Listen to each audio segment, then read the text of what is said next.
Welcome, Jeff. It's really great to have you on the show, and I really appreciate you carving out some time for this. So, Jeff Sebo is an Associate Professor of Environmental Studies, an Affiliate Professor of Bioethics, Medical Ethics, Philosophy and Law, Director of the Centre for Environmental and Animal Protection, Director of the Centre of Mind, Ethics and Policy, and also a co-director of the Wild Animal Welfare Program at New York University. His research focuses on moral philosophy, legal philosophy, and philosophy of mind, animal minds, ethics and policy, AI minds, ethics and policy, global health and climate ethics and policy, and global priorities research. He is the author of the up-and-coming book, The Moral Circle, Saving Animals, Saving Ourselves, and co-author of The Chimpanzee Rights and Food, Animals and the Environment. He is also a board member at Minding Animals International, an advisory member at the Insect Welfare Research Society, and a senior affiliate at the Institute for Law and AI, and a mentor at Sentient Media. That's a long bio, so... Sorry about that. No, that's fine. What do you like to do in your spare time? Well, these days I have less spare time than I would like to eventually have, but I hang out with my partner, I hang out with my dog and cat, my friends and colleagues, and every now and then I like to play video games and go on walks and so on. So yeah, I guess those are right now my downtime things. Mm-hmm. Okay, so I guess just to set the stage here, can you give us a 1,000-foot view about what are the main ethical implications if we fail to take AI welfare seriously now? Yeah, so AI welfare is basically the idea that AI systems could themselves at some point have morally significant welfare states, like they could be able to experience pleasure, pain, happiness, suffering, satisfaction, frustration, and so they would merit consideration for their own sakes.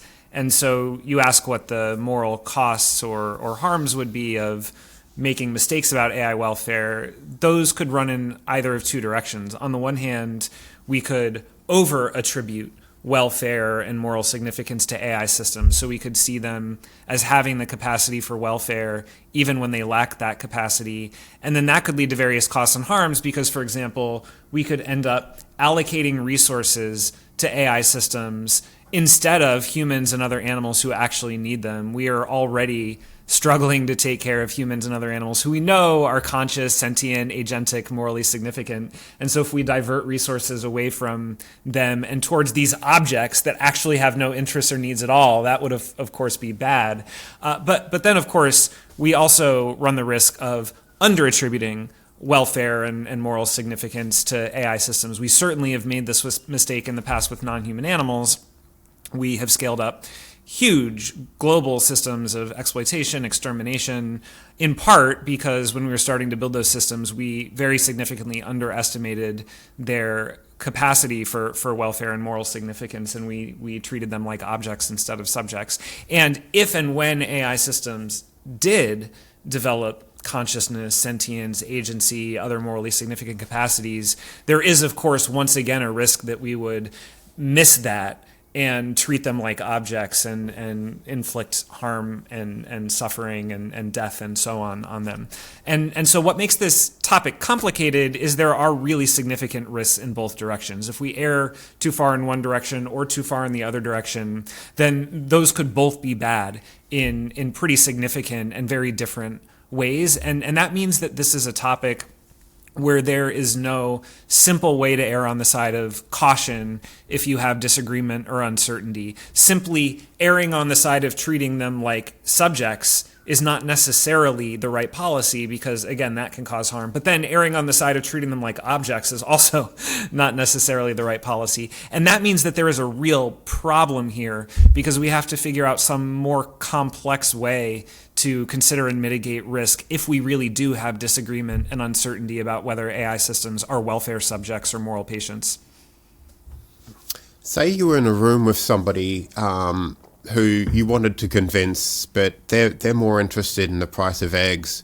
What would you say to them to, I guess, bring them closer to understanding what's at stake here?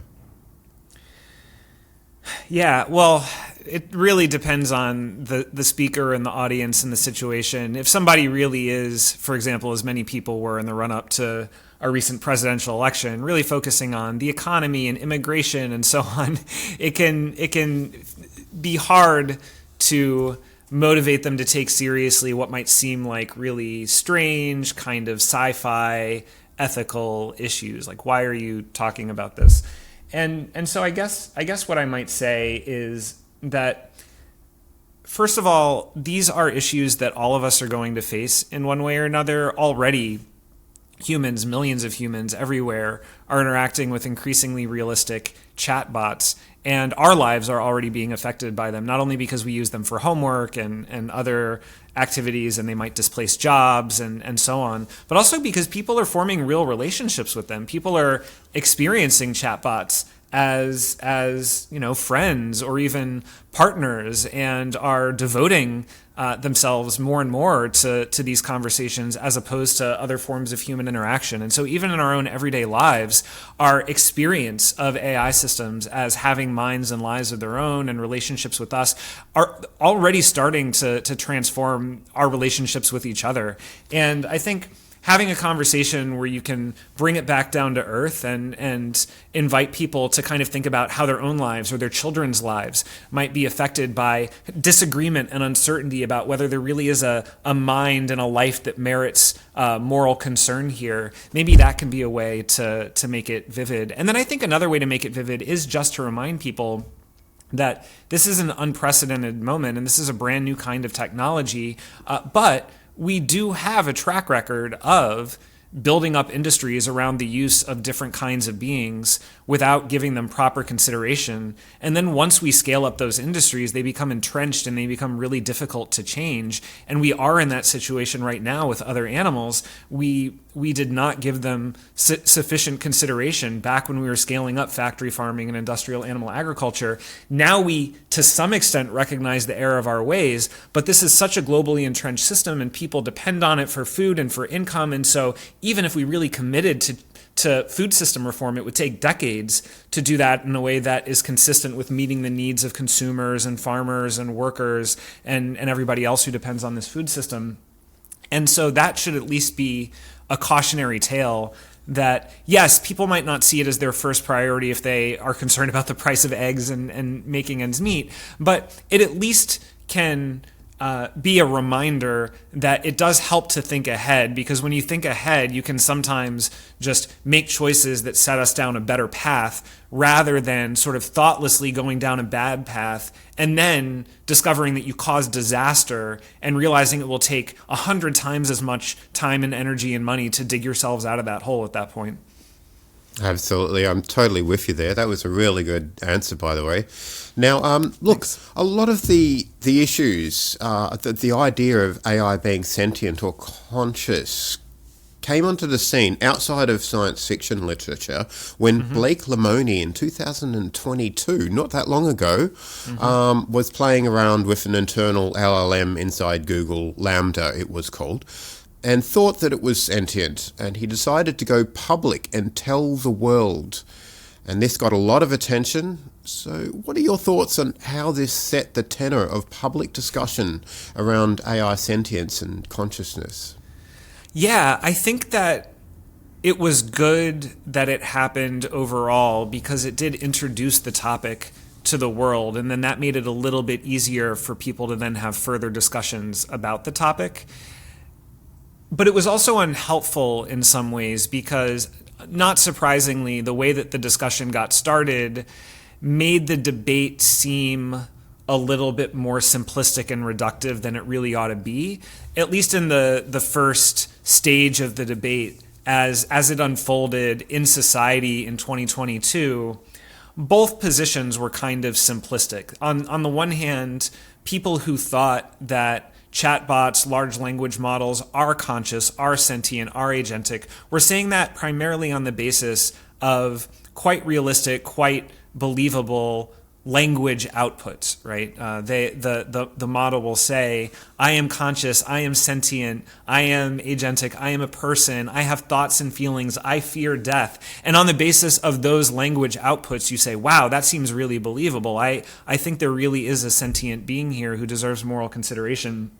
And that, I think, is not a particularly good argument for consciousness or sentience, because critics are right, skeptics are right. Those language outputs are the result of pattern matching, are the result of text prediction based on training data. So if that is your primary source of evidence for consciousness, sentience, then you might not have a very strong case. But on the other hand, when critics and skeptics then replied that way and said, no, this is merely pattern matching, this is merely text prediction, this is merely based on training data, they were designed simply to be pattern matchers, and that is all there is to it.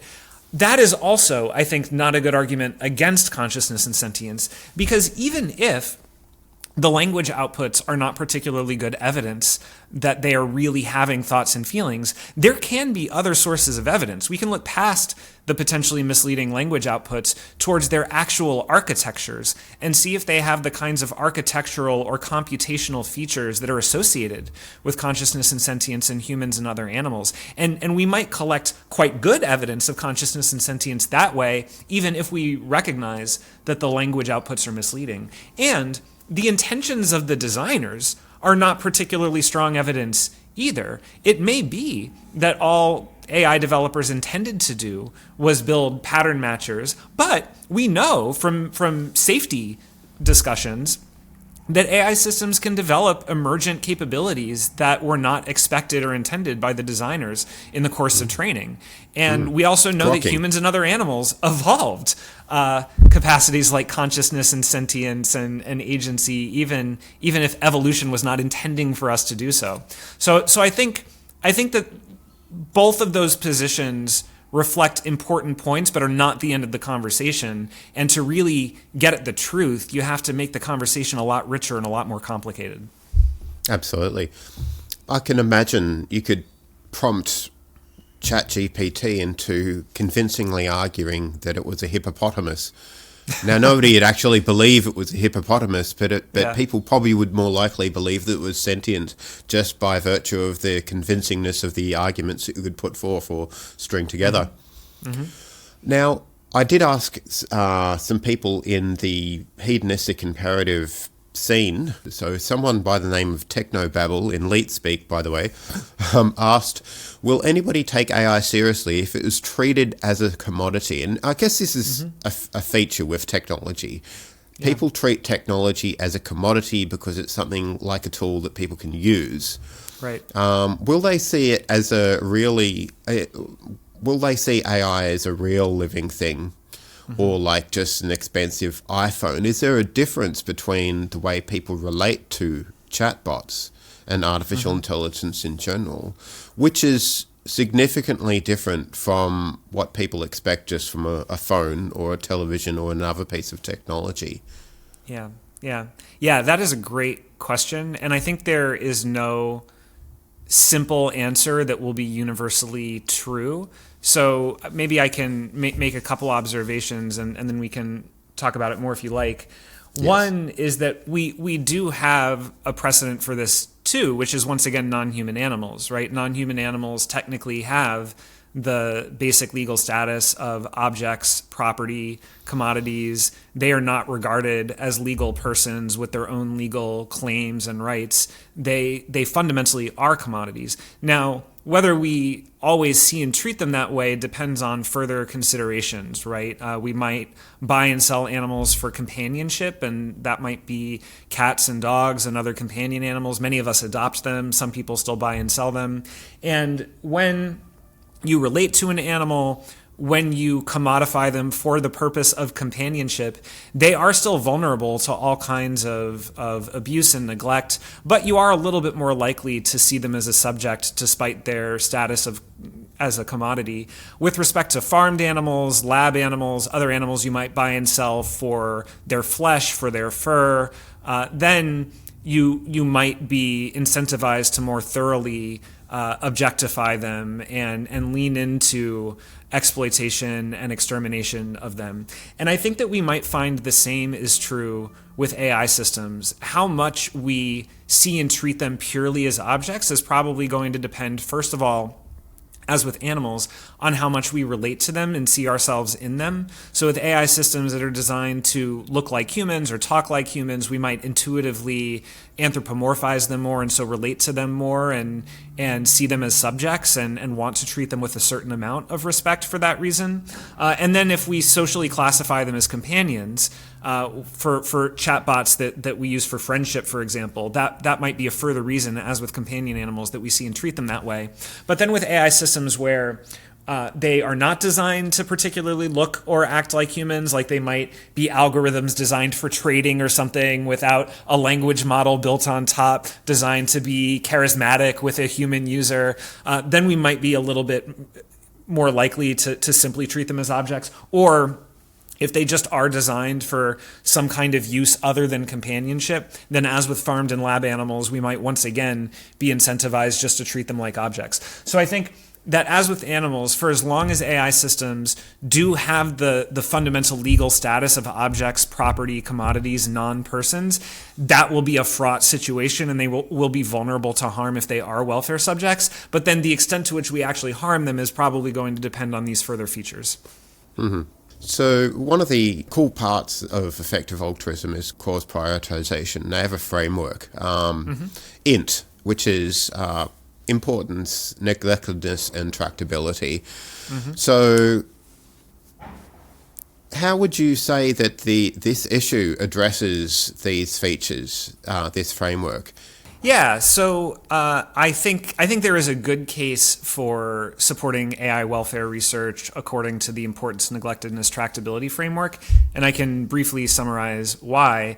Regarding importance, often what people have in mind is how large is the scale of the problem, how many lives are affected, and to what extent are those lives affected by the problem.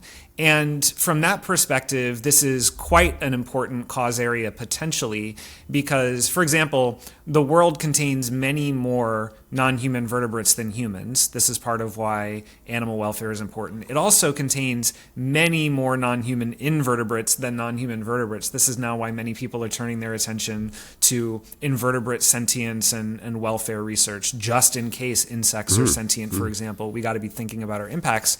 Brian Tomasic. I interviewed him early last decade, I think 2014 or something like that, and he was one of the founders of the idea, or one of the popularizers of wild animal suffering and insect suffering. Yeah, he's great. Yes, he has been quite influential, especially in the effective altruist community, in part for making these basic points, and in part for much more sophisticated work. But the basic point that there are a lot of wild animals, and there are a lot of invertebrates, and particularly a lot of wild invertebrates, and they are totally neglected, especially relative to how many there are. And in the future, we might find that the same is true with AI systems because it might be more efficient for certain types of minds to exist in digital space as opposed to physical space, or to be made out of silicon as opposed to being made out of carbon. We might in the future find that there could be many more digital minds than biological minds, and we may or may not take that path. We might or might not go in that direction. But given that is a possibility, the potential scale of the problem in the future is quite large. And then in terms of neglectedness, that case is very easy to make because right now there are tens of people thinking about AI sentience and welfare, and there are at least hundreds or thousands of people thinking about animal sentience and welfare, and then of course many more people working on human issues, and so the case for neglectedness is quite easy. Tractability is a little bit more of an open question, as with wild animal welfare, as with invertebrate welfare, as with very long-term oriented projects. Whether or not there is anything that we can do that can be reliably expected to make a positive difference is more of an open question. But right now, the research area is so new, and there are so many questions that are just being asked for the first time, that it at least seems tractable that with a little bit of investment, we could better understand the tractability of the cause area. And so given how potentially important it is, and depending on what path we take, and given how clearly neglected it is, and given that with at least a little bit of research time over the next decade, we could develop a better sense of how much tractability there is in terms of better understanding prospects for digital consciousness, sentience, agency, welfare benefits and harms, it at least seems worth a modest investment now in a way that is quite time sensitive, to investigate the tractability of the issue, develop a research agenda, and start to explore that research agenda so that in 5 or 10 years we could come back and say, how much progress can we realistically make with further investment towards mitigating welfare risks for this very different kind of, but potentially very large population? Absolutely. There's a large population of ants out there. If I remember correctly, Brian Thomasik had done some research, and the total mass of ganglia in ants alone would far exceed the total mass of brain cells in humans. So, if we were to make a massive scale and put all the ant neurons on one side and all the human brains on the other, then ants would win out, significantly. But whether that's a true measure of sentience or not is one of these tractability concerns that you brought up. How do we know? And that's the hard part. Yeah, and some of these questions are empirical about how much, for example, capacity for happiness and suffering scales with neuron counts or other measures of cognitive complexity, or lifespans and other measures of cognitive longevity. But then other questions are philosophical, like, do we think that an individual's moral significance scales with their capacity for happiness and suffering? And do we think that a large number of individuals matter more than a small number of individuals, that you can add up their welfare and moral significance across individuals? These are all classic problems in philosophy regarding moral status and regarding population ethics. And all that insects and AI systems are doing are making those old philosophical problems that we used to use fictional examples to examine, making them surprisingly salient and practical and important in the real world. Yeah, population ethics, that's a really big field. I find it so fascinating. I've done quite a bit of reading myself. I did interview Hilary Graves on this subject, I think in 2015, and a bunch of others. But yeah, totally worth exploring for any of you out there who have not really done this. I mean, you brought up you brought up the description of the repugnant conclusion in a sense where, there could be huge amounts of animals with, I guess, low gradients of sentience. Is that as important as small amounts of agents with higher amounts of sentience or different qualities of sentience? It's really hard to just sort of go in there and making broad sweeping assumptions when we don't really have that much empirical understanding of what is the seat of experience, what the seat of sentience really is. Yeah, last year I wrote a paper called The Repugnant Conclusion, basically making this point about insect populations, and then you can even go farther to nematodes and microbes who might be very unlikely to be sentient, but they have a non-zero chance, and they might have very little pleasure pain experience if they are sentient, but a non-zero amount. But then there are so many of them that even if you multiply that really tiny chance of sentience by that really tiny amount of pleasure and pain they would be experiencing, in the aggregate, in expectation, it could still outweigh the amount of pleasure and pain that, for example, vertebrates experience, and especially humans experience. So it really puts pressure on what you think about those old philosophical problems. And then part of what is interesting about the emergence of highly sophisticated artificial intelligence is that could potentially put pressure on human exceptionalism, on our sense that we always take priority from both directions. You could imagine a future with a very large number of very small AI systems who have a low but non-zero amount of value per individual, and it adds up, or a very small number of very large AI systems who individually have much more cognitive complexity and longevity than we do. So if they matter, they potentially matter more than us. And so now we might find our sense of being the beings who merit priority, we might find that challenged from both directions, from both kinds of populations, really large populations of really small non-humans and really small populations of really large non-humans. We might just kind of end up being in the middle. And I think that is interesting to reflect on, because if your goal is to somehow hold on to human exceptionalism, now your job is a lot harder than it used to be.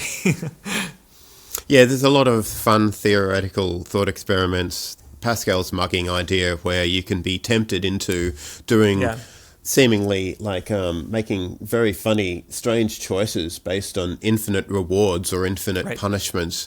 So, or astronomically large finite rewards. And astronomic impacts, overwhelming impacts into the long-term future of our decisions today, which might cause us to act in ways that we wouldn't normally act. But a lot of these are based on uncertainties. How do we deal with astronomically large amounts of, or infinite rewards or infinite punishments, infinite utilities in thinking about these issues? Yeah, I discussed that in this paper as well, and I call that Pascal's bugging. I'm trying to make these puns widely appreciated. I can see the comedian coming out in you, which is great. I think we need more of that. Yeah, I mean, in all honesty, I do think, even though these are deadly serious topics, I do think that it helps to maintain a little bit of a playful attitude, not in a way that undercuts the seriousness of the topics. I think you need to honor that, but rather in a way that keeps the conversation engaging, keeps the literature engaging, and like puts you in a slightly more exploratory cognitive space. So I do think things like puns have a role to play. But in any case, so I can say two things about the Pascal's bugging issue, and just for listeners. Probably this is a philosophically sophisticated crowd, but just for the sake of keeping everybody on top of the conversation, Pascal's mugging is a thought experiment, and this is going to be a variation for the sake of simplicity, where imagine a mugger walks up to you, and instead of doing the standard thing, sticking a gun to your head and saying, your money or your life, they get a little creative. And instead they say, hey, listen, I'm not going to threaten you with a gun, but what I am going to do is tell you that I have planted bombs all over the planet. And here are the diagrams, here are the schematics. I really did my homework, and this is what the bombs look like. And I'm going to make it easy. If you give me $5, I am just going to turn all the bombs off and never think about them again. But if you don't give me $5, I am going to detonate all of the bombs, and trillions of sentient animals are going to die, and all of the humans and everything. And you think to yourself, wow, this person is almost certainly bullshitting me. They are almost certainly lying to me. But I can't say the probability is zero, because they sounded like they knew what they were talking about. They even showed me the schematics. So, and if they are being sincere, like trillions of lives are at stake. So if there's even like a 1 in a trillion chance or a 1 in a 10 trillion chance that they're telling the truth, maybe it's worth the $5, right? And so this is a problem for decision theory and rationality. If you're simply doing an expected value calculation, like a risk-benefit calculation, it probably is worth your $5 to hand the money over to mitigate this astronomically tiny risk of an astronomically huge impact. But then you step back and think, if I'm really letting my decisions be dominated by these astronomically tiny risks of these astronomically huge impacts, has something gone wrong? And so people try to alter decision theory in various ways that avoid being taken by the Pascal's mugger. That's basically the situation. And in the case of non-human minds, the way that plays out is what we were describing before. Take a microscopic nematode, or even take electrons, right? There are enough theories of moral significance or theories of consciousness that have a non-zero but very tiny chance of being true, that might entail that these microbes or even electrons are conscious or sentient at some level. But then if there's any tiny non-zero chance of any tiny amount of moral significance, when you think about how many there are, it just swamps your decision theory. So the way that I think about that then is really two ways. First of all, I do take seriously the possibility that we should be what philosophers describe as fanatics. Not a great term for this, no. But in other words, give tiny but non-zero weight to tiny non-zero probabilities, and then as long as you factor them into your broader thinking and acting in a thoughtful way, like not just being a classical utilitarian in everyday life who tries to maximize expected utility, but like giving some weight to the expected impacts of your actions and then folding it into a more pluralistic decision procedure where you respect rights and cultivate virtues and cultivate caring relationships, then I think you can get some of the benefits of considering these like quite important but unlikely possibilities while mitigating the risk that you're going to be some mechanistic like utilitarian who lets that swamp everything else. So that's kind of generally how I think about it philosophically, but practically I just sort of avoid that issue entirely. In my work about animal ethics and my work about AI ethics, I just stipulate for the sake of discussion that we're going to ignore those astronomically tiny probability, astronomically large impact possibilities, because like insects and AI systems, they're going to have a 1 in 100 or 1 in, even maybe 1 in 10 chance of moral significance. And there's no one who I've come across who thinks that is a negligible possibility. And so for purposes of just talking about maybe that's why philosophers are so poor, because they keep on falling for these email scams, convincing them to donate to crazy infinite utility schemes out there. Do you think? Well, yeah. I mean, I can see why they do, because it is just a classic example of a really high stakes, unlikely situation where maybe it would be good to think a little bit about it. Like if I think about Oppenheimer when he was building the bomb, and when he was getting decent evidence that there was a non-zero chance that testing the bomb was going to ignite the atmosphere and destroy the entire planet and make it unlivable for everyone. And then imagine that he crunched the numbers and he decided, you know what, this is only a 1 in a million chance, or this is only 1 in a billion chance. The question is, does it merit any consideration at all, right? Like suppose you just think there's only a 1 in a million or 1 in a billion chance that testing this bomb is literally going to kill all life on the planet right now, right? The question is, does that merit any consideration at all? And I find it quite plausible that it does merit consideration. Maybe it only merits a little bit. Maybe that factor can be outweighed by other factors. Maybe all things considered, he should proceed with the test. Maybe not. But I guess I do find myself thinking it should at least be one weak factor among many in the decision, even if it ultimately is outweighed for various reasons by other factors. So I think cases like that can maybe make it seem a little bit more compelling that we should create some space for consideration of those sorts of risks. But I think reasonable people can disagree about that, and that's why I just entirely sidestep this issue in my work on non-human minds and just stipulate we're talking about a 1 in 1,000 chance or better, and anyone in any policy domain would agree that a 1 in 1,000 chance or higher of a huge scale harm merits at least a little bit of consideration. Absolutely. I put my seatbelt on when I get in the car because there's maybe even less than 1 in 1,000 chance that I'll be in a car accident. Probably, I might get fined as well. So there's also a disincentive there. But yes, I still put it on because dying is not worth it. It really doesn't take much effort to put on a seatbelt. Now, let's talk about really the nature of consciousness and sentience. So this gets at the heart of why it's important and what's important. And it informs us how we might know when it's occurring in AI. So me and perhaps you and a lot of other people put a lot of weight on sentience, and I think that sounds good on paper because the way we feel about things seems important. So, but there are other aspects of consciousness that perhaps we should allow into discussion here. You've brought up global workspace theories of consciousness and all that sort of thing. But I'd just like you to sort of talk about what aspects of consciousness or sentience do you think is worth looking for and measuring, if possible? Yeah, that's a good question. So just in terms of definitions, for the sake of clarity, Absolutely. when I and my collaborators use these terms, we can focus on consciousness, sentience, and agency for the sake of this discussion.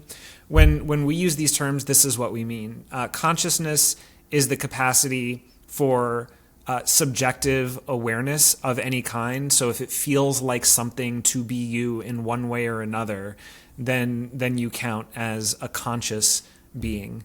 And you use the word feel, though. Yeah, that's right. Yeah. Does it always have to have a valence associated with it? So feel is different from valence, and that was going to be part of my definition of sentience.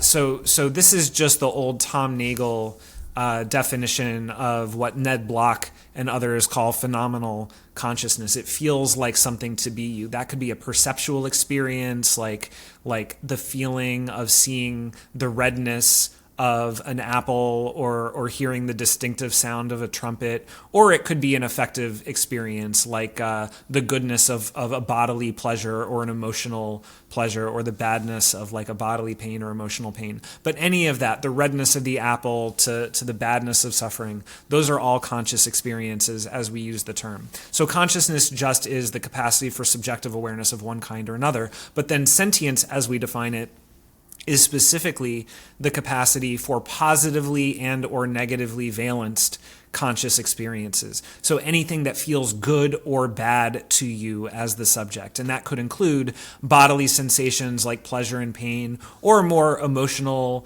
affective states like happiness and suffering, or hope and fear. Anything that in one way or another feels good to be pursued, feels bad to be avoided, those would be experiences that make you a sentient being. And then agency is the capacity, at minimum, to set and pursue your own goals based on mental states, intentional states that function like beliefs and desires and intentions. So if you are goal-oriented specifically because you think certain things are true and you think certain things would be good, and then you form intentions to like make good stuff happen and you go try to make that happen, then you are an agent in at least a minimal sense of the term.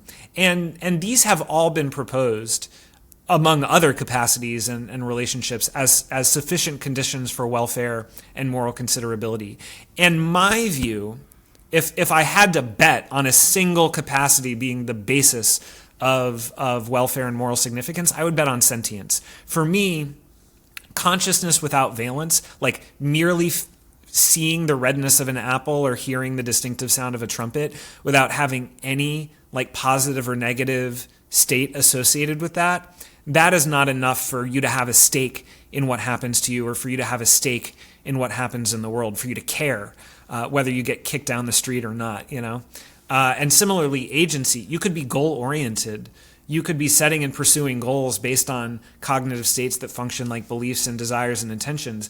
But if you are not feeling like that activity, if you are not really consciously like feeling good when you get what you want, or feeling bad when you do not get what you want, then there too, I don't have the intuition that it really matters to you what happens to you or what happens in the world. But, and this will be the last thing I say, and I'll stop my answer, I think that both the philosophical issues and the scientific issues are difficult enough and contested enough that when it comes to, for example, making policy decisions, when AI companies are making decisions about whether to give consideration to AI systems, or insect farming companies are making decisions about whether to give consideration to insects, I think it would be a mistake to just bet everything on your own personal favorite theory of moral status or consciousness, for example. I think we need to be a little bit more pluralistic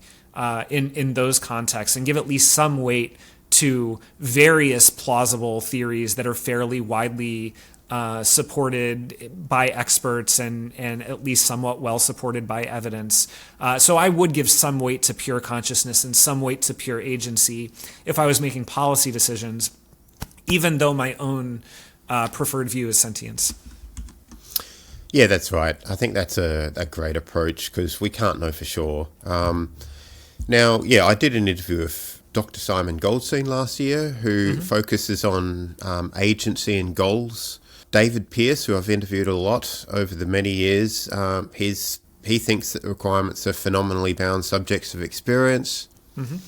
Zarathustra, Armaeus Geertzel asks, what minimal viable modifications of current hardware, etc., do you think we'd need to make machines that are very likely sentient or conscious? And this can be about your view.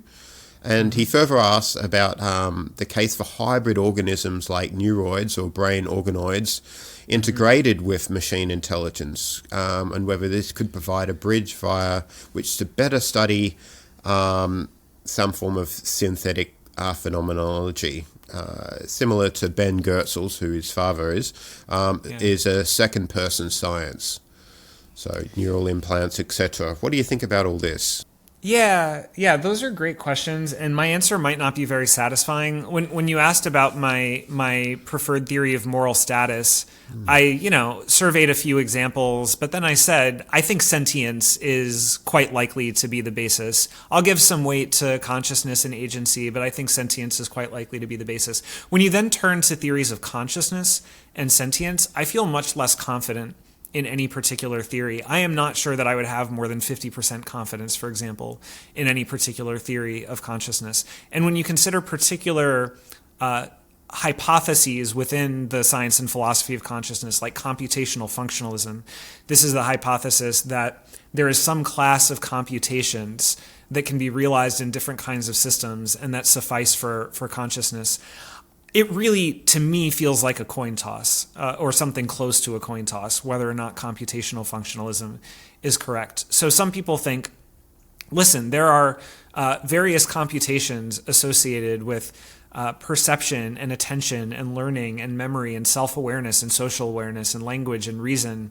And if you take an embodied silicon-based system and you put all of those computational functions associated with all of those capacities together in a way that secures roughly the same functions that you find in human and animal brains, which may well be possible on some descendant of existing architectures, then I think there is a pretty good chance that consciousness is present, and computational functionalism is correct. And it could be something, in my view, like a 40 or 50% chance. But then you have people like Peter Godfrey Smith and others who think, no, I mean, in principle, you could maybe replicate the functions of consciousness in non-carbon-based systems, but you could not do that on anything like current transformer-based architectures. The functions associated with consciousness are much more fine-grained and much more related to specific chemical and electrical signals and oscillations that at present only can be achieved in carbon-based biological systems. That is honestly pretty plausible to me too. I would give that like a similarly pretty significant credence under uncertainty about consciousness. And so I think just a lot depends on basic things like, is computational functionalism correct? To the extent that it might be, which again, I would put it something in the ballpark of 40 to 50%, then you do not need a radically different architecture. All you need is to scale up and integrate various computational functions associated with various capacities on descendants of existing architectures. That could happen within 5 or 10 years, possibly even without major breakthroughs. But to the extent that computational functionalism is likely to be incorrect, which again, I would maybe give 40 to 50% credence, then you would need some sort of technological breakthrough, some new kind of architecture, which we may or may not be able to create in the next 10 years or the next 50 years or the next 100 years, but we may have some breakthrough that makes something like that possible. So yeah, my answer to that is unfortunately a lot more hedged, but the ultimate answer is still the same, that under uncertainty, when making important policy decisions, we should be pluralistic and give weight to different views. And that if you give 25 to 50% chance to computational functionalism being true under uncertainty, and then there is another 25 to 50% chance that the relevant functions will be realized in the next decade, that already produces something like a 10 to 20-something% chance under uncertainty that there's going to be moral significance in AI in the near future. That is reason enough for precautionary steps to be taken now. Definitely. Look, I've got a controversial question about what to do about it and the AI Sure. arms race Sure. dynamics that we are seeing play out in the world right now that look kind of scary. So Yeah. So the arms race, it's pedal to the metal right now. Companies with less scruples, who are less likely to develop friendly artificial intelligence, take the least amount of safety precautions, are also less likely to want to be decelerated in their race to gaining AI supremacy first, for first mover advantages. They're not concerned, maybe, about the well-being of their AI, especially in these early stages. So to what degree should this factor into decisions of AI companies with more scruples? So if they decide to, be concerned about AI sentience, but slow down as a result, it may mean that they lose the race and we end up with an unfriendly artificial intelligence or a less than desirable state of affairs at the end of the day, assuming winner takes all scenarios. Yeah, and of course that, as you were suggesting, is equally a problem for AI safety and AI welfare and other types of ethical concerns you might have about the development of the technology, right? This is a sort of well-understood dynamic from the AI safety conversation that precedes the AI welfare conversation. And I think there is a lot of merit to that. It puts everyone in a tough position because you, of course, want to ensure that there are appropriate ethical safeguards, but then you also have to recognize that this is a global coordination, collective action problem, and there is really big incentive to get there first. And of course, whoever cuts more corners is, maybe all else being equal, likelier to get there first, and then that is the system that potentially takes control, or the people who wield the system take control. So I think it would be naive to wave that away and pretend that dynamic is not happening. But I also think it would be a mistake to ignore or downplay very significant AI safety and AI welfare concerns because of a fear that the coordination, collective action problem will remain unsolved, and then to the extent that these concerns get uptake, it will only slow the good actors down. I think instead what should be done is people should be really developing these areas of research and figuring out what would count as safe and ethical AI while engaging in, similar research and similar outreach regarding global governance and really trying to take steps towards solving, or at least making progress on these global coordination, collective action problems. And there are pathways where that could happen. You can imagine, for example, some companies taking the lead around safety and welfare concerns in a way that is not going to be enough if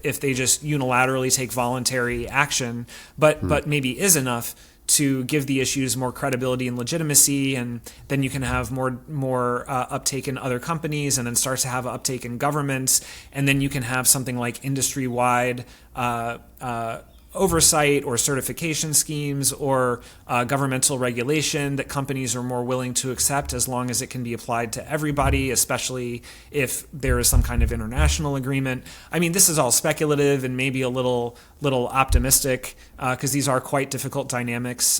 We don't have solutions to these problems, But I think with anything this complicated and high stakes, you just need a systems approach where different people are working at different angles of the issue. And then those of us who are working on safety welfare just have to hope that enough progress is made on coordination that there can be some coordinated uptake to our recommendations without causing some bad actor to get there first. That's kind of how I think about it right now. Yeah, yeah. Look, there's all sorts of things that we may not be considering with AI safety just as much as AI welfare. And so one of the things that people have suggested, Nick Bostrom, for instance, in his book Superintelligence, is indirect normativity. So there's indirect approaches to identifying what sentience is, maybe, and how to deal with it that we may not have a full grasp of quite yet in this early stage. So how can we effectively know for sure whether AI is conscious if there is so much disagreement about the very foundations of consciousness? And as I mentioned, Nick Bostrom's indirect normativity is leveraging the actual AI itself via kind of epistemic deference to discover moral truths in this case, in the indirect normativity case. But in our case, it would be to sort of reason about AI sentience and conduct reasonable tests, scientific tests on what it might be, and design those tests thoroughly. Yeah. So this is a similar approach to the indirect normativity, but applied to AI welfare. And do you think that that's an approach worth designing as well? I mean, I think yes in maybe one sense, and no or maybe in another sense. So broadly speaking, I think as AI becomes more sophisticated, I mean, we already are seeing AI systems at college level and maybe to some extent graduate level performance on certain types of tasks. And to the extent that continues, I think it makes all the sense in the world to enlist AI systems as collaborators in thinking about how to make progress on really difficult scientific and philosophical questions. We might not yet or anytime soon be able or willing to defer to them entirely and just trust their judgment even when we disagree or fail to understand it. But we can at least enlist them as collaborators, and like if we think they have good ideas or think of possibilities we missed, then we can of course explore those. So in that sense, I think certainly we can bring them on board to help us think through these issues. But more directly, there is an indirect approach to studying consciousness and sentience and agency and so on in AI systems. Not quite the same one that you were describing, but maybe in the ballpark. This kind of indirect approach is inspired by the approach that is used in the case of non-human animals to make estimates about consciousness, sentience, agency under uncertainty about the basis of those capacities.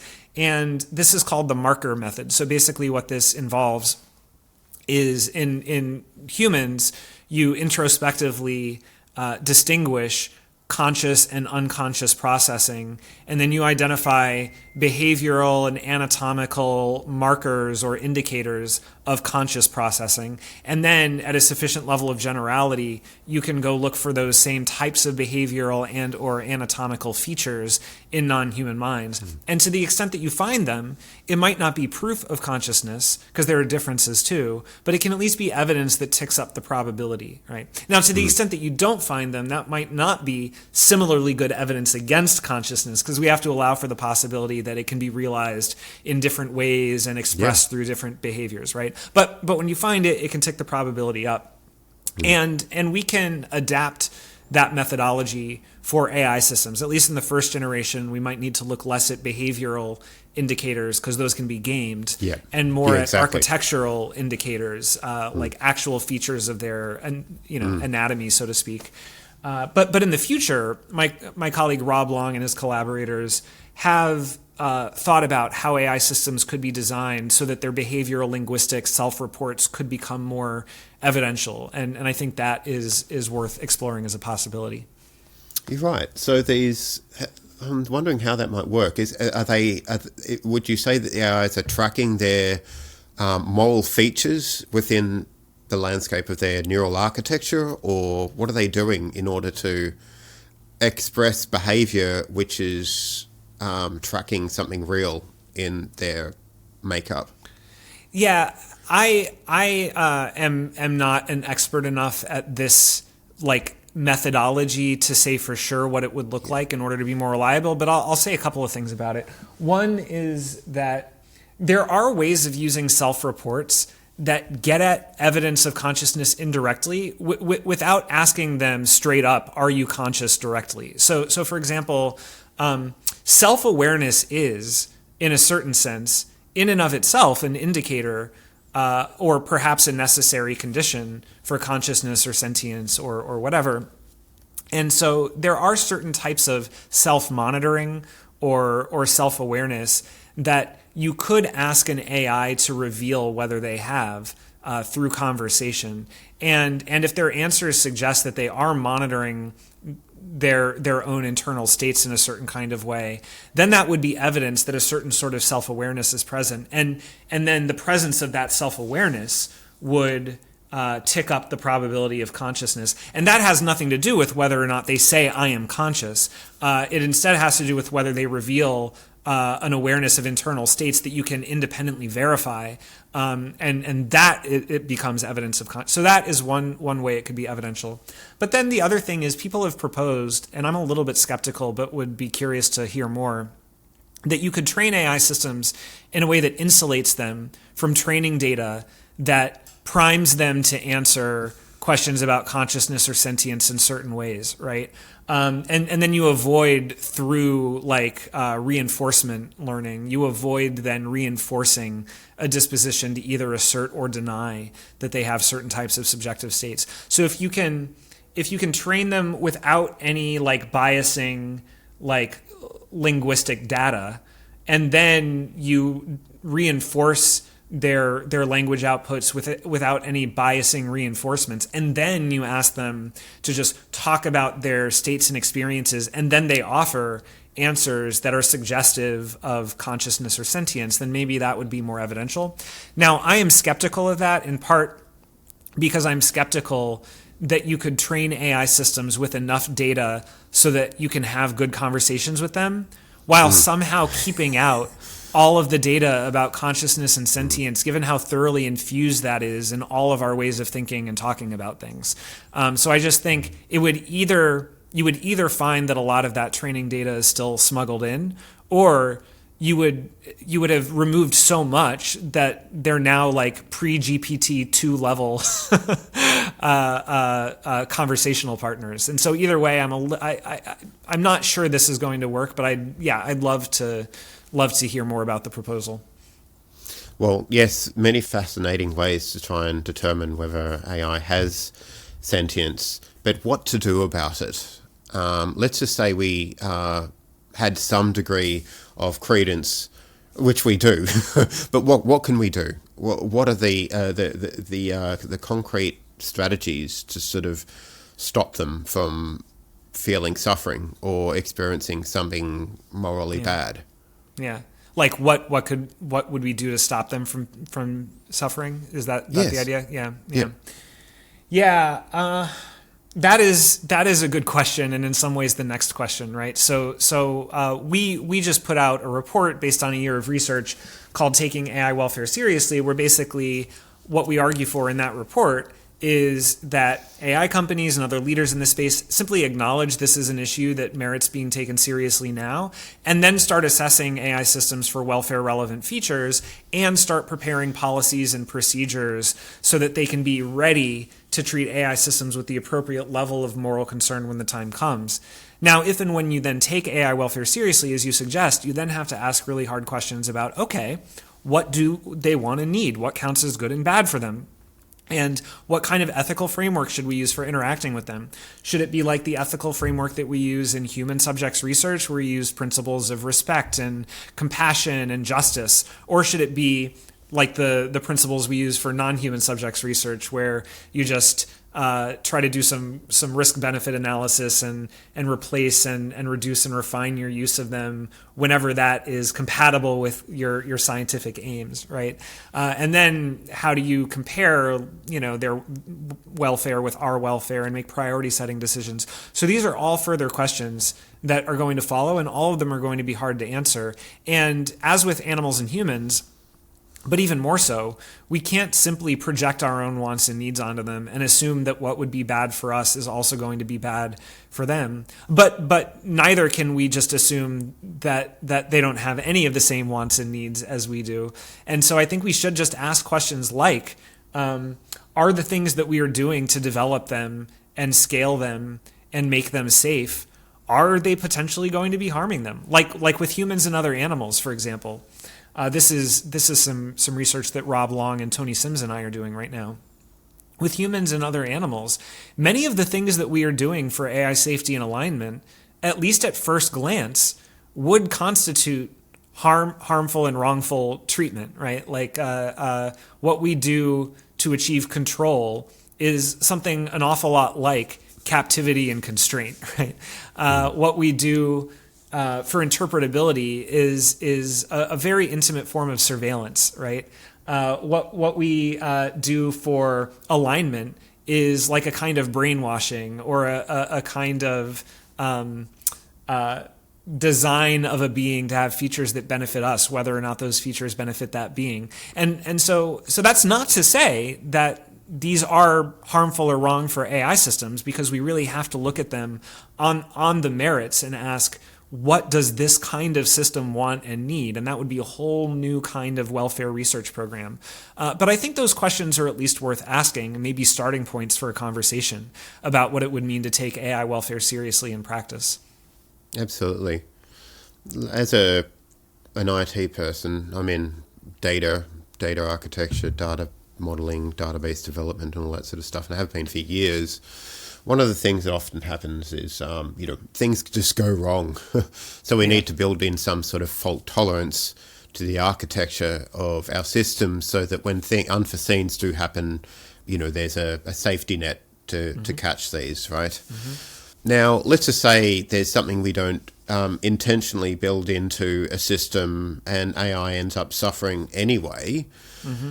You've heard of the idea of wireheading, which is usually about AIs being able to sort of make themselves feel good. But I just thought maybe something like a reverse wireheading, where an AI could intentionally go in and remove the nociception or remove the architecture of suffering, or remove the sensation of actual suffering. Mm-hmm. When it seems like it's going to suffer in anticipation of that. I'm just wondering if that's something worth looking at. Because I can imagine this could introduce other risks. Allowing AI to sort of reverse wirehead probably means it could also wirehead. Right. I'm just wondering if you had any thoughts on that. Yeah, I mean, we're now, I think this should just be clear to everybody already, but we're now officially at a super speculative part of the conversation. And so everything I say at this point is just riffing and not really based on all of that much like sustained research. But I guess, yeah, I think that those are exactly the right questions to be asking, because once we, again, start taking AI welfare seriously, we'll have to start exploring possible tensions between safety and welfare, between like development and scaling with safety and welfare. And those are the areas where those tensions could emerge. And we have seen similar questions again with animals. That keeps being a touchstone for me, but I think a useful one. For example, people ask, well, what if we can retain factory farming, but somehow breed or genetically modify the animals to either not be sentient or to like want to be farmed, right? And is it possible that they could play the same role that they currently play in the system, but minus the pain and suffering experiences that plausibly they currently have in huge numbers? And in that case, and to some extent in this case too, I'm always somewhat skeptical of those proposals. I think, first of all, it's not obvious that we even can have something that, walks and acts, like an animal without the capacity for pain and suffering. And even if you could, you would have to do a lot of like harmful invasive animal research to develop that kind of animal. And that's research and development that you could otherwise be spending just developing like plant-based alternatives to animal agriculture. And even if you did succeed in doing that, from some ethical perspectives, there would still be something off about bringing into existence a being who might be conscious, who might be agentic, and who is just like vulnerable and dependent on you and like exists to be used by you. And that is like the entire purpose of the entire enterprise, right? There would still be a residual ethical question to be asked about that kind of use and that kind of ownership and control, even if you did successfully program away the pain and suffering, which again, I'm skeptical can even happen. And similarly with AI systems, if your concern about pain and suffering comes from, for example, negative reinforcement learning, it's unclear that you could design a system who would respond to that reinforcement learning without the associated pain and suffering, if they were in fact capable of pain and suffering, especially once they reach a certain level of sophistication. You would either have to reduce their sophistication significantly or take away their negative response to those reinforcements. But either way, you might then undermine the value of negative reinforcement learning and training. So again, I'm just now riffing, but I think those are good questions to ask, but I'm always a little bit skeptical of the idea that, hey, we can change literally nothing about how we're using this potentially vulnerable being except somehow program away their potential vulnerability in a way that leaves everything else unchanged. I think that's usually wishful thinking, and a kind of form of denial, like a form of resistance against considering like more transformative approaches to changing how you're engaging with this kind of being. I think you've mentioned that if AI does experience a lot of suffering, there is a chance that it might end up treating us in a similar way, sort of like a Rocco's basilisk idea. Do you think that that's plausible and worth considering? A lot of people believe that as if an AI does have sentience, it would more likely be friendly to all sentiences and have more compassion or empathy, knowing what pain is like. It wouldn't want to inflict on others. What are your thoughts? Yeah, I think that is somewhat plausible. And I think that there are other pathways where there could be some interaction here. So, for example, if or to whatever extent AI systems absorb the beliefs and values and practices contained within their training data, then to the extent that we can change our own beliefs and values and practices and make them less speciesist and less substratist as we are still training them up and making them more powerful, to whatever extent something like anti-substratism, the idea that you shouldn't oppress someone simply because they're made out of different materials than you, if they have all the other signs of consciousness and sentience, that might be a good principle or policy to make a little bit more salient in their training data. And so to the extent that we can persuade ourselves that this is true, then it might be a little bit more likely to be absorbed by them. These are, of course, all somewhat speculative stories, but I even if they're not very likely to be correct, they might be somewhat likely to be correct and at least worth taking seriously, if for no other reason than to just push back against what might otherwise be the presumption that to the extent you make them, to the extent that you treat them better, you make them less safe. You might just assume that since there are some tensions between safety and welfare, like the ones that we've mentioned, that means that to the extent you care about welfare, you're making things worse for safety. And I don't think that has to be true. And thinking about the possible ways that safety and welfare enterprises could be mutually reinforcing is a good way of at least challenging or questioning what might otherwise be just an assumption that everyone takes for granted. And then one other minor thought here, and I have a book coming out in January called The Moral Circle, and this is a thought that I close the book with, is whether or not you think caring about AI welfare is going to positively be good for AI safety. In other words, whether or not you think that us treating AI systems well during our time in power is going to make them treat us well during their time in power. Thinking about that can still be a nice kind of thought experiment, a nice opportunity to just ask, how would we feel if the shoe was on the other foot? And if we did vividly imagine being in a world where AI systems have power, and then asking, would we want them to be anti-substratist, like to think that they owe us moral concern even though we're made out of different materials? And we find ourselves thinking, justice requires them to be anti-substratist. Then that can be a good way to at least like put the shoe on the other foot and correct for any bias that we might have when we're making decisions about how to treat them right now. Excellent. And I have gotten halfway through roundabout the book. You've sent me a preview PDF. Thank you very much. It's very well written. I really enjoy it. Thank you. So I do recommend anybody who is watching this to consider buying it when it does come out. Now, what date have you got sort of sketched into your calendar, penciled in, about a release date, and how can people find out more about this book? January 28th in print and audio, at least in the United States. I believe it might be a little bit later than that internationally, but hopefully not too much later. Probably for the audio, hopefully it will be the same day internationally. And if you Google Jeff Sebo, The Moral Circle, that should take you to my publisher's website, Norton. And then that will take you to all kinds of links where you can pre-order it at your favorite retailer. So thanks for asking that. Oh, absolutely. I'll put links in the description. Now, what we haven't discussed so far is the kind of world that we could achieve speculatively in the medium and long term if we get these issues correct. If we properly design AI systems such that we're not treating them as commodities or objects, and that they have positive experiences.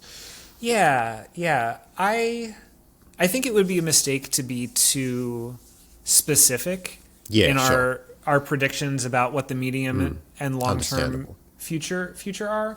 But what I imagine is a world where humanity gradually comes to terms with the fact that there probably is a lot of consciousness, sentience, agency, moral significance in the world.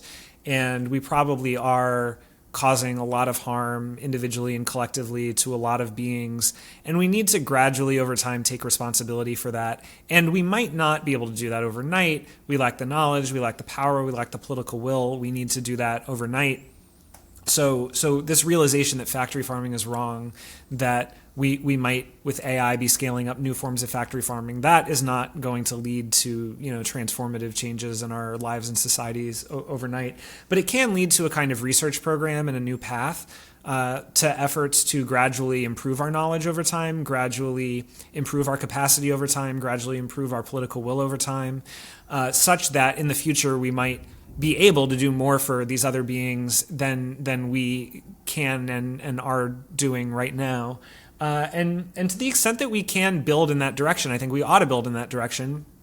And then to the extent that we do build in that direction, I think we will have more responsibility over time. And so what I optimistically imagine is us like taking that responsibility seriously, and over the course of generations building a genuine multi-species and multi-substrate society where we do still think of humanity as exceptional, but not because we always matter the most, but rather because we are able to be stewards of the planet for this huge diversity of beings who matter a lot, and we have this incredible ability and responsibility to like govern a society for them in a way that like genuinely benefits them as well as benefiting us. And so that would be the kind of optimistic trajectory that I think it would be worth working towards. Obviously, there are negative trajectories that we could take and that we are in some ways on track towards taking right now. But I think it helps to tell these sort of like positive stories, like make these positive predictions alongside the negative ones. You want something to work towards in addition to having something to try to move away from. Absolutely. I'll ask this question by Matthew Karras. Okay. And he envisages an extremely sophisticated agents which are autonomous, sentient, conscious, but which don't require any oversight of the sort which would make it necessary to consider the system a patient. And if it did, that oversight could be designed into the system by itself or other AI systems, an AI doctor, or more likely the need for it could be designed out, as indeed we would hope to do for organic beings. AI systems are much better at updating their inner workings. They're more plastic in a sense than we are, as the partial success of most psychotherapy shows. And now he works in the area of psychotherapy, I believe. And he wants to know, what are your thoughts on all this? So is the idea, just to make sure I understand, is the idea that with AI, there might eventually not be a need for ethical oversight of our interactions with them or their interactions, because they could be designed so as to eliminate conflict, violence, et cetera. They would naturally achieve a kind of harmony, or living together or living with us without the need for sort of like ethical oversight or governance. Is that the idea? Yeah, I'm not sure if he's taking it that far, but like, this is my interpretation. He thinks that because AI systems are more plastic than evolved systems, in the sense that they can update and change a lot quicker, and they don't need to change iteratively by small instances. They can make radical changes based on, ideal points in the mind design space. And so he's suggesting that could there be some sort of AI could like have some sort of homeostasis maybe designed into it or evolved into it, where the AI can have its own doctors that sort of go in there and sort of bring it back from the precipice of a cliff and stop it from jumping off, all that sort of stuff. So yeah, it could mean that we still have a part in oversight, but there's a lot more self-regulation going on. What would self-regulation look like in AI systems, do you think? Yeah. Or what would you like it to look like?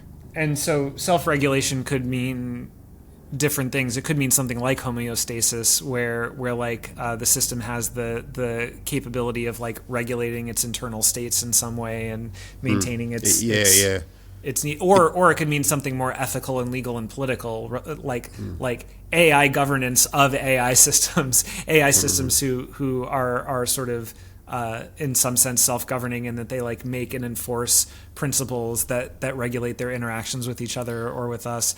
It could mean either one, and either way, I think it is not necessarily technologically off the table.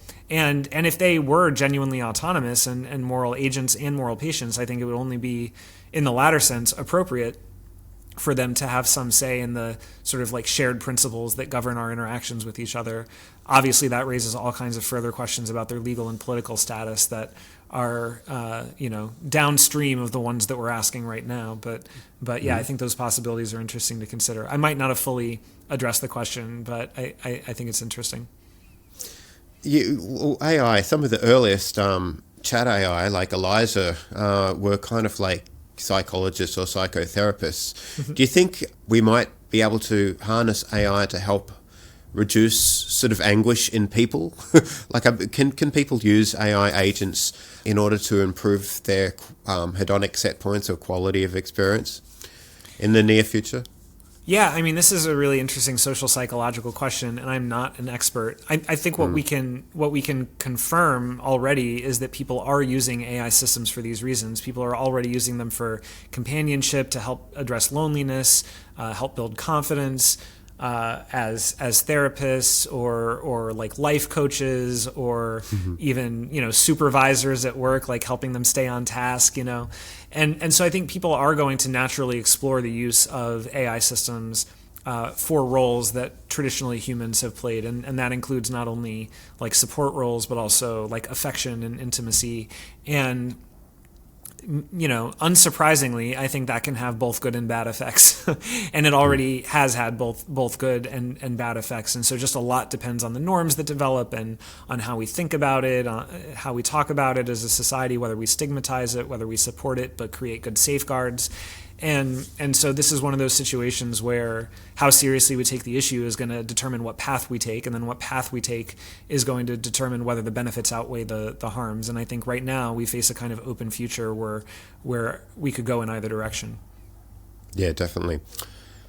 Well, it's been wonderful speaking to you, Jeff. I really appreciate the work that you're doing, and it's not only impactful, I think it's really exciting and interesting too. Oh, thank you.